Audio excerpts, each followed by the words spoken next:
Chers amis internautes, bonjour. Nous sommes aujourd'hui à Strasbourg. Nous avons décidé de couvrir la manifestation contre Monsanto, contre les OGM, les pesticides, les hybrides. Donc nous sommes ici place Broglie où nous allons suivre cette manifestation avec nos collègues de Paris aussi. Et puis écoutez, suivez-nous.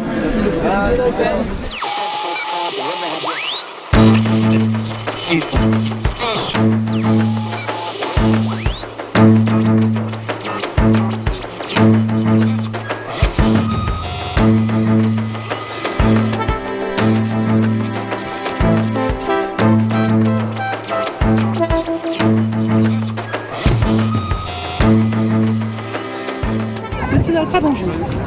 Vous qui faites partie des Amis de la Confédération Paysanne, qui est organisateur de cette 4e édition de la manifestation contre Monsanto à Strasbourg. Pensez-vous avoir réussi à mobiliser l'opinion publique année après année ? Cette année, oui, dans le sens que déjà sur l'événement Facebook, on a multiplié par 4 le nombre de personnes qui s'étaient intéressées par cette journée. Donc oui, dans la mobilisation, on va dire, sur les réseaux sociaux. Après, va-t-elle se transformer physiquement aujourd'hui ? On attend encore un petit peu que les gens arrivent. Après, on remarque aussi quand même que cette année, de plus en plus, l'opinion publique est de plus en plus sensible à la question des pesticides. Donc oui, à force d'en parler, de le marteler, l'opinion publique commence à découvrir qu'il y a des paysans qui sont malades par les conséquences dues à l'utilisation des pesticides. Donc il faut continuer à parler et à dénoncer et à faire qu'une certaine façon de faire qui date de 50 années en arrière se modifie et se change pour le futur.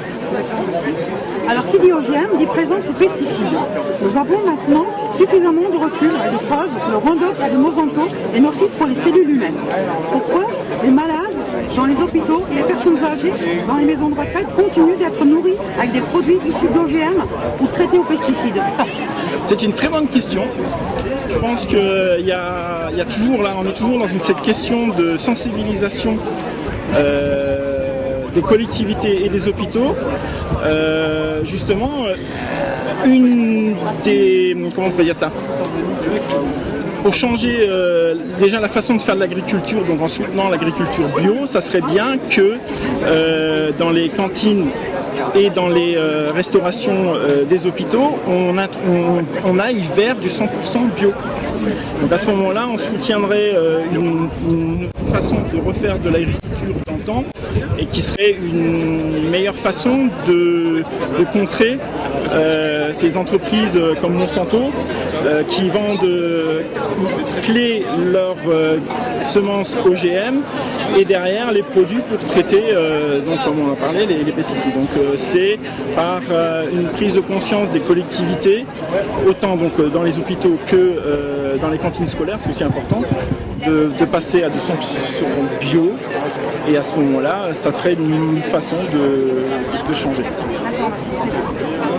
Concernant les plantations hybrides que l'on peut trouver dans certains champs de la communauté urbaine de Strasbourg, quelle est la différence aujourd'hui avec les plantations OGM et pourquoi y a-t-il toujours un manque de transparence récurrent sur la présence d'OGM et de cultures hybrides en France ?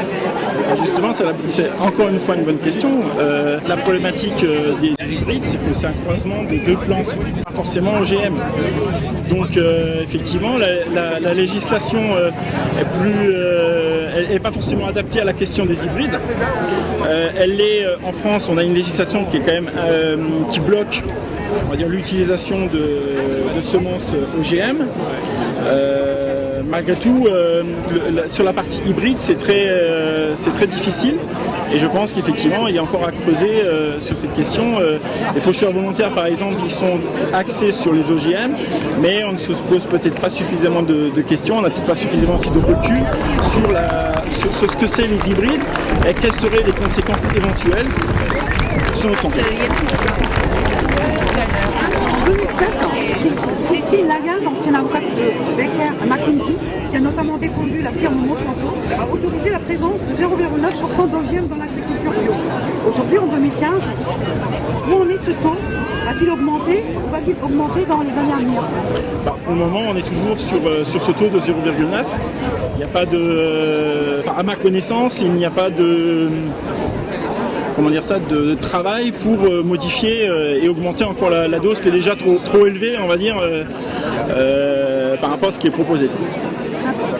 Les licences d'utilisation de cultures OGM interdisant aux professionnels de l'agriculture de replanter ensuite des graines traditionnelles. De plus, ils doivent chaque année racheter les graines modifiées et les pesticides et engrais spécifiques, Monsanto. Est-ce qu'on n'est pas en train de marcher sur la tête et de soumettre la nature à la logique du capital? On est vraiment en plein dans un des axes de cette journée. C'est une entreprise comme Monsanto qui tente d'avoir le monopole sur le brevetage du vivant. Et donc, par ce biais, forcer les agriculteurs à acheter ces graines et avoir le monopole, puisque ces graines elles sont plantées une année et l'année suivante, l'agriculteur ne peut pas les réutiliser, il est obligé de racheter. Donc c'est que d'une forme, moi comme je l'appelle, c'est comme une forme de mafia de ces entreprises à imposer une certaine façon de procéder dans l'achat des semences. Une logique de rachat année par année en fait. Ça. On peut dire ça effectivement, un rachat, et donc c'est une forme de oui, moi j'appelle ça une mafia, hein, c'est de forcer les gens à devoir acheter continuellement et ne pas avoir le choix sur le type de produit qu'il va pouvoir planter dans ses champs. Ou aussi. Nous avons aujourd'hui 5% d'agriculture bio en France. Est-ce que vous pensez que la législation fait suffisamment pour la cause bio? Non. Et on en parlait tout à l'heure, c'est que pour pouvoir soutenir l'agriculture bio, donc les paysans qui décident de s'engager dans cette voie et de revenir finalement à des procédés d'antan, c'est qu'il faudrait déjà changer la politique dans les cantines scolaires ou dans les plats qui sont proposés dans les hôpitaux, on en parlait tout à l'heure, hein, je le redis, et c'est très important parce que c'est par ce biais-là qu'on peut soutenir une certaine façon de changer l'agriculture par ceux qui veulent, c'est presque un acte militant aujourd'hui de s'engager dans l'agriculture bio. Merci M. Delprat pour votre implication dans le bio et contre Monsanto. Merci beaucoup. Merci beaucoup.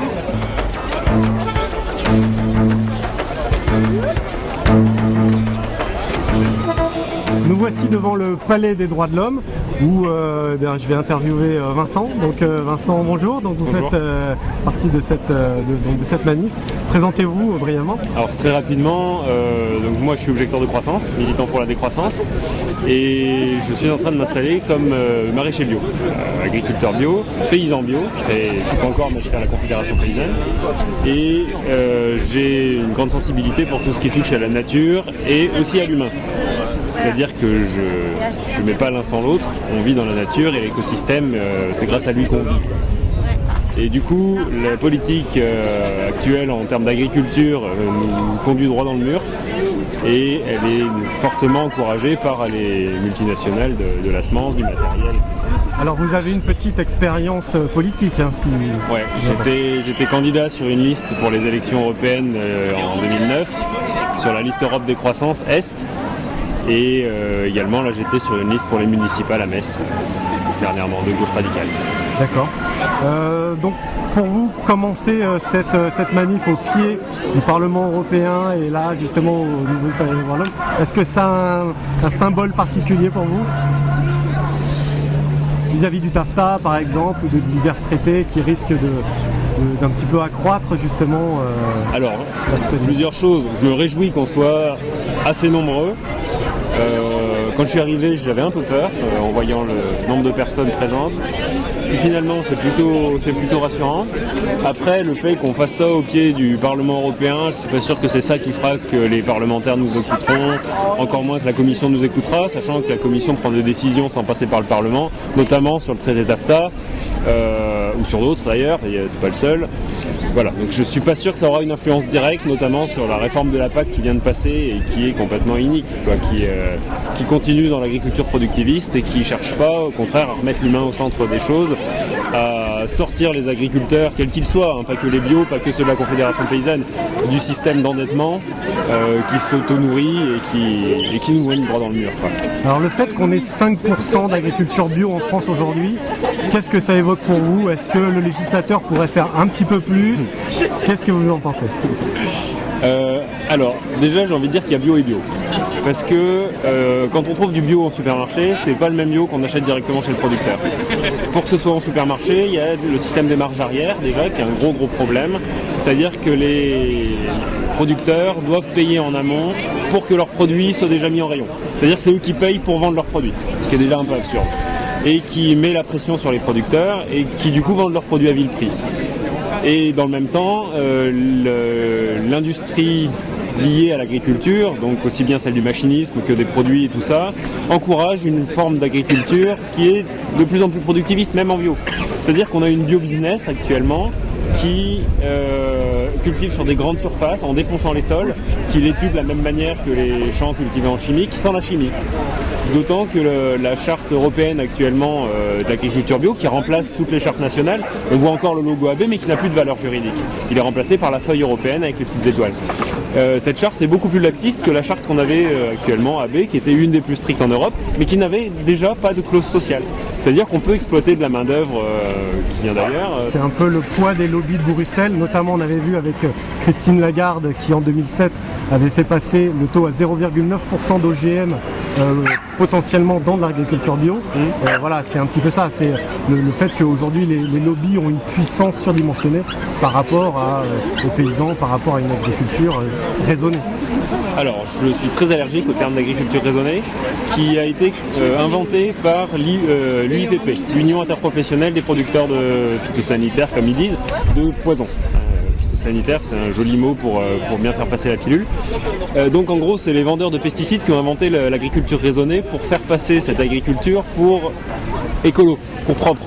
Sauf que c'est de l'agriculture conventionnelle comme les autres, qui respecte juste les textes de loi par rapport aux reliquats azotés. Ce serait un langage un petit peu de relations publiques. C'est ça, c'est du Edward Bernays dans le texte. Super. Ouais. Merci beaucoup Vincent et bonne manif. Merci à vous aussi. Au revoir. La chimie, c'est utile. La chimie, c'est utile. Dans les champs, c'est débile. Dans les champs, c'est débile.